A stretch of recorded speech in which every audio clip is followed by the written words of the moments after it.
رہی بات وہ جو 370 والی ہے،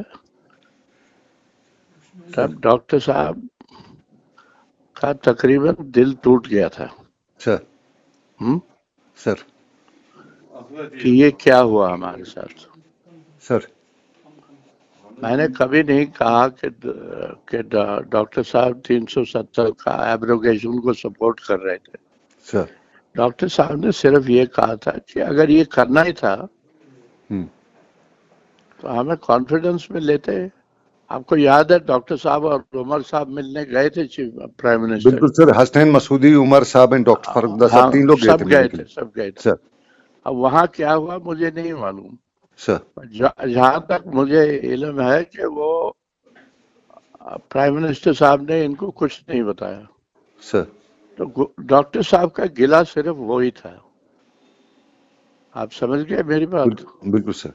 ہاں تو سر یہ جو سر ہاں نہیں بولے.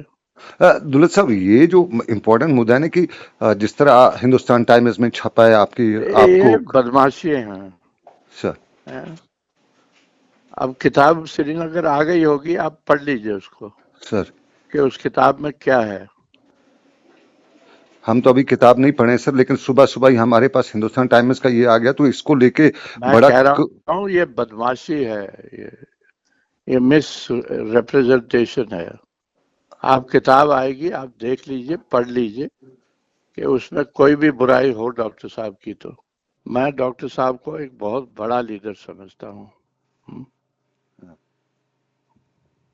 خیر تو اس کو ہم کیسے لکھیں کہ یہ جو آپ کو کوٹ کر کے لکھا جا رہا ہے یہ کیا ہے؟ یہ آپ ایسے لکھیں کہ یہ مس ریپریزنٹیشن ہے.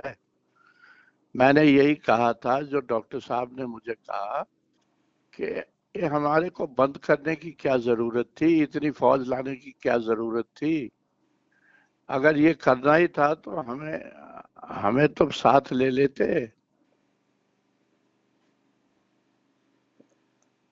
اگر یہ کرنا تھا تو ہمیں ساتھ لے لیتے.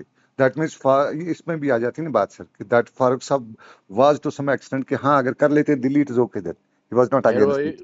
پھر وہی بات میں کہہ رہا ہوں کہ ڈاکٹر صاحب تو ہمیشہ دلی کی مدد کرتے رہے. ان کا کہنا یہ تھا کہ بھائی اس کا مطلب یہ نہیں تھا کہ وہ 370 کو اپروو کر رہے تھے. کچھ میوچل انڈرسٹینڈ چاہتے تھے فاروق صاحب کہ یہ میوچل اگر کرنا تھا تو کوئی میوچل انڈرسٹینڈنگ نہیں تھی. بٹ اگر کرنا چاہتے تو میوچل انڈرسٹینڈنگ کے ہو سکتا تھا. بھائی ہمیں بتا تو دیتے. Okay okay okay, right sir, right sir, right sir, ٹھیک سر.